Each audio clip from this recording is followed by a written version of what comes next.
build yung that relationship. May takot ka ba? Nararamdaman? Yes. Siyempre, andun yung disappointment sa mga taong na-inspire namin, sa mga taong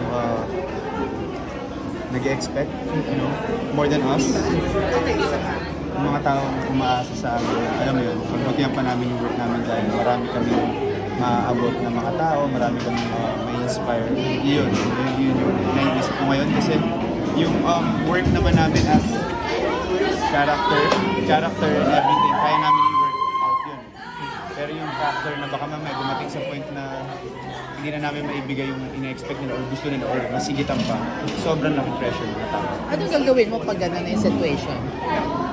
Like for example, yung pressure na from the fans na medyo ibigay pa yung wala higit pa ako, yun na nga, wala pa ako sa state na yun, pero isipin mo parang kumbaga sa iyak, syempre, nagda-drama ako. Kung magulgul ko na, gusto pa nila miss ba? Kung hindi ko alam gagawin doon. Wala pa ako sa point na yun. Nangyari lang sa akin yung before, nag-MMK ako, sabi ko hindi ko pa kayang umiyak. Kapag hindi ko nagawa to, alis na ako. Quit na ako ng career. Saan simula yun? Saan nag-umpisa naramdaman? The pressure. Saan nag-umpisa naramdaman? Ano mo naramdaman? Yung pressure na sa amin. Kasi syempre, katulad nun, nakita na kami as, alam mo, may mga sexy scenes na kami. Ito naman, takot scenes. Alam mo, kailangan lagi isipan eh. Iisipan mo yun ng something new. Ng bago. Pero in the end, mauubos naman yun. So, ewan ka nila. Gino, tapos yung writing ni Guay. So parang solid talaga yung kwento pa lang. Tapos kami lang yung face ng character. So parang masterpiece siya for me. So ang hirap talaga sulat.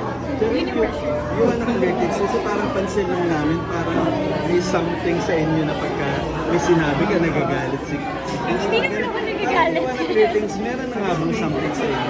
I mean, yung friendship niya is more than na ba? Nandun ba sa level? Oo, sinabi na niya, no? Sinabi na niya more than... Ano ba? Yun na nga, totoo naman sinabi niya na parang ang hirap din naman na mag-overshare. Kasi ako sabi ko naman, di ba, ever since nung nag-start ako na gusto ko maging honest lagi. Pero hindi naman ibig sabihin ng hindi ako magsasalita is naglalay ako. Nagiging honest pa rin ako, sadya mas may nire-respeto. So, nagalit ka, Chris, na nung tayo na nag-overshare siya? Ano lang, parang concern. Naging concern siya. So, sinasabihan mo siya, parang gano'n, huwag na siya. Ganun lang, hindi naman ako nagalit. Parang ano lang. Hindi kumbaga sabi, Sinabi mo yun, parang ganun sabi yung usapan namin parang privacy. Para, So first LQ nyo yun. First LQ. Parang LQ na rin. Or M. It was a healthy communication. So parang, I think ano lang yun, nagiging part talaga siya ng, like sa friends, kapag nagkakaroon ng conflict or sa magkapatid. Pero so it's just natural lang. Hindi kami nagawin parang, it was very, very healthy communication. Parang usapan niyo yun, na dapat wag lang mag-overshare para parang gano'n. naging na. Pero kung magiging kayo ba hindi niyo tatago sa public, parang as a love thing, or parang ano ba din? Parang... Hindi ko alam. Kasi before, alam namin, Jerome, ikaw very vocal ka pag camera. Yun na nga, natuto na nga ako. Pero, we don't know. Pinag-usapan naman namin lagi yung mga ganung bagay. Kasi syempre mahirap din yan. Kung alam, in public, parang mahirap. Tatrabaho ka sa iba.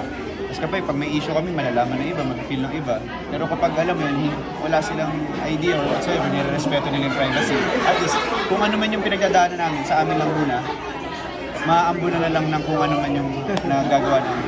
Tignan siya, iwan na siya. Pag nag-ganyan kami, kasi